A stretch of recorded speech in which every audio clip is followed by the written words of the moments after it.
హరే కృష్ణ.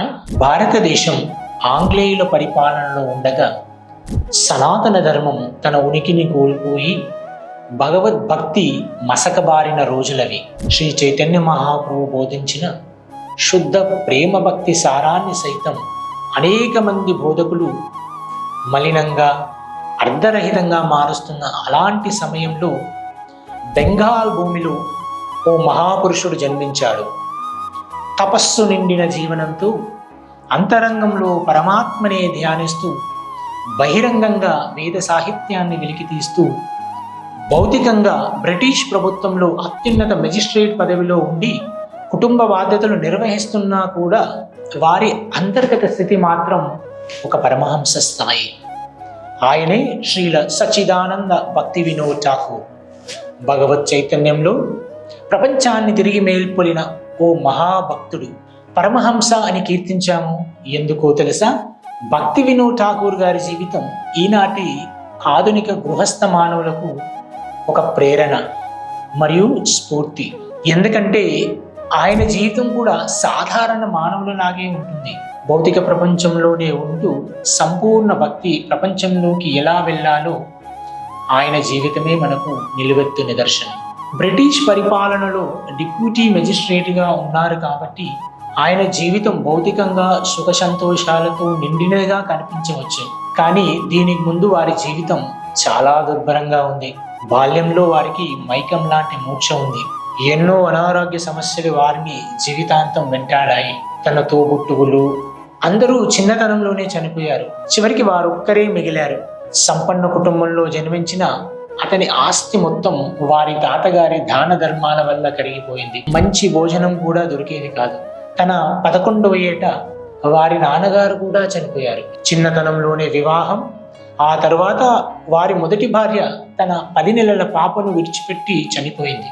ఇలా చాలా కాలం అస్తవ్యస్తమైన దుర్భర జీవితం అనుభవించారు. కానీ వారెప్పుడూ జీవితంలో వెనుకడుగు వేయలేదు, అధైర్యపడలేదు. చిన్నప్పటి నుంచే అపూర్వమైన బుద్ధిశక్తిని ప్రదర్శించారు. సంస్కృతం, ఆంగ్ల భాషలలో శిక్షణ పొందిన భక్తి వినోద్ ఠాకూర్ గారు పాశ్చాత్య తత్వశాస్త్రము మరియు భారతీయ వేద సాహిత్యంలో ప్రగాఢ అధ్యయనాన్ని సాగించారు.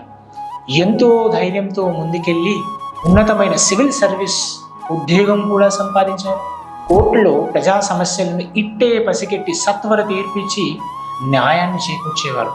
బ్రిటిష్ వారు కూడా ఆ పనితీరు చూసి ఆశ్చర్యపోయేవారు. అందరితో ఎంతో ప్రేమగా, ఎటువంటి అహంకారం లేకుండా ఉండేవారు.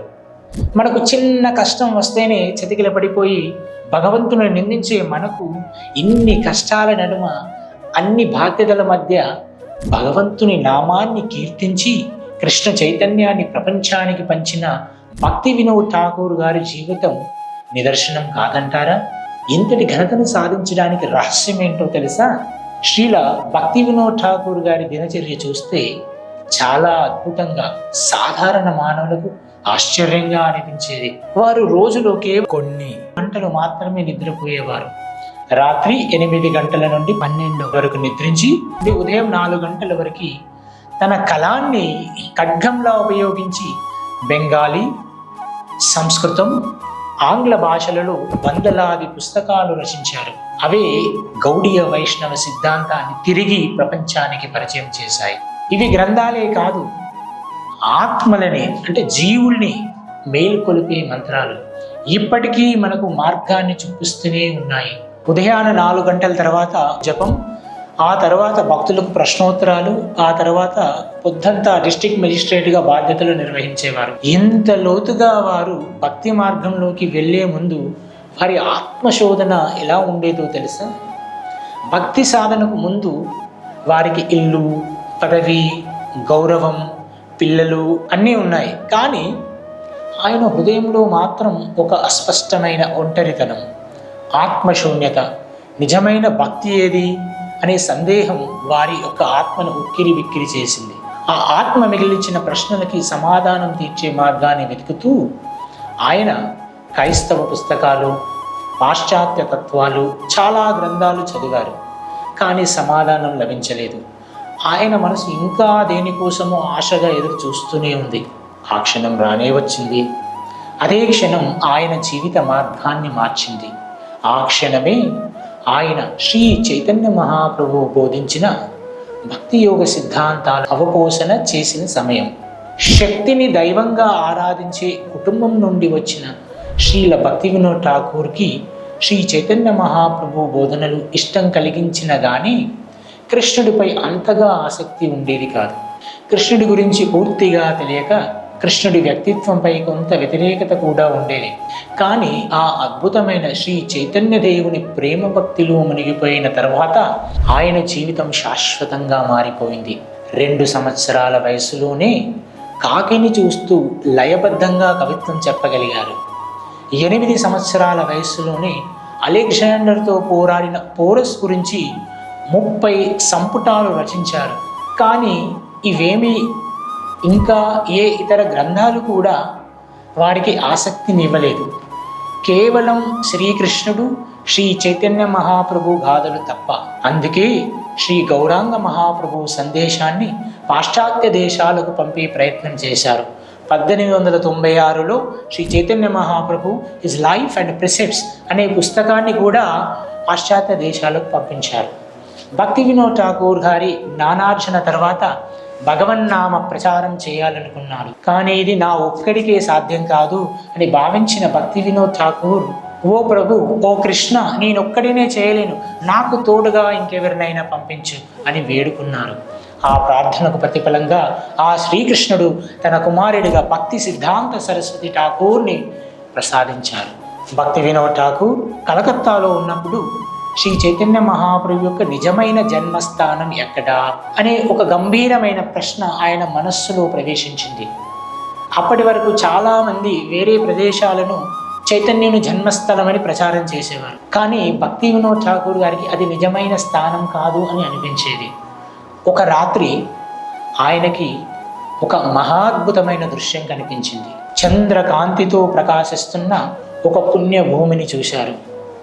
ఆ ప్రాంతానికి వెళ్ళి కథల ఆధారంగా భూక్షేత్రాల డాక్యుమెంట్లను, స్థానిక స్థల నామాలను పరిశీలించి చరిత్రకారుల సహాయంతో అదే స్థలం యోగపీఠంగా గుర్తించారు.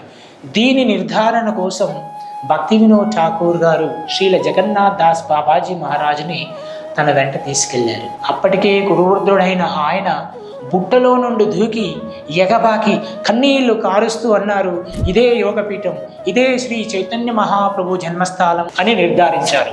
8 సంవత్సరాల వయసులోనే జగత్ భట్టాచారి గారి దగ్గర నుండి జ్యోతిష్య శాస్త్రం కూడా నేర్చుకున్న శ్రీల భక్తి వినోద్ ఠాకూర్ ఒక పవిత్రమైన భవిష్యవాణి వినిపించారు.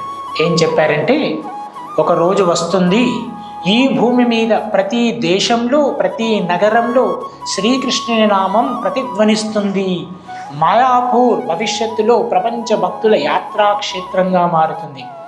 ఇంకా ఆశ్చర్యం ఏమిటంటే, ఒక భక్తుడు పాశ్చాత్య దేశాలకు వెళ్ళి శ్రీ చైతన్య మహాప్రభు సందేశాన్ని వ్యాప్తి చేస్తాడు అన్న ఆయన సంకేత వాక్యం నేటి ప్రపంచ హరినామ ఉద్యమానికి మూల స్తంభంగా నిలిచిన శ్రీల విశ్వగురు శ్రీల ప్రభుపాదులే ఆ భవిష్యపు మహానుభావుడు. ఇది చూసి మనం ఆశ్చర్యపోవాల్సిన విషయం లేదు. ఎందుకంటే భగవద్భక్తులు భవిష్యాన్ని చెప్తారు, భవిష్యాన్ని మారుస్తారు. శ్రీల భక్తి వినోద్ ఠాకూర్ గారి జీవితం మొత్తం పరిశీలిస్తే భగవంతుని చింతనలో ఉన్న వారిని తాంత్రిక మరియు దుష్ట మానవుల శక్తుల నుండి ఆ భగవంతుడు ఎలా రక్షిస్తాడు అనేది దానికి చాలా గొప్ప ఉదాహరణలు ఆయన జీవితంలో ఉన్నాయి. 1914లో శ్రీ గదాధర పండిత్ తిరోభవతి నాడు భక్తి వినోద్ ఠాకూర్ గారు శరీరాన్ని విడిచి శ్రీ రాధామాధవుల నిత్యలీలలో కమల మంజరి రూపంలో ప్రవేశించి గోలోక బృందావనంలో నిత్యం శ్రీ రాధామాధవుల సేవలో తలమునకులై ఉంటారని గౌడీయ వైష్ణవ సాంప్రదాయం చెబుతుంది. భౌతిక జీవితం ఎంత గొప్పగా ఉన్నా అది ఓ బంధనం మాత్రమే. కృష్ణుడిలో భక్తే అసలైన విముక్తి అని భక్తి వినోద్ ఠాకూర్ గారు అన్నారు. జై శ్రీల సచ్చిదానంద భక్తి వినోద్ ఠాకూర్ కి జై.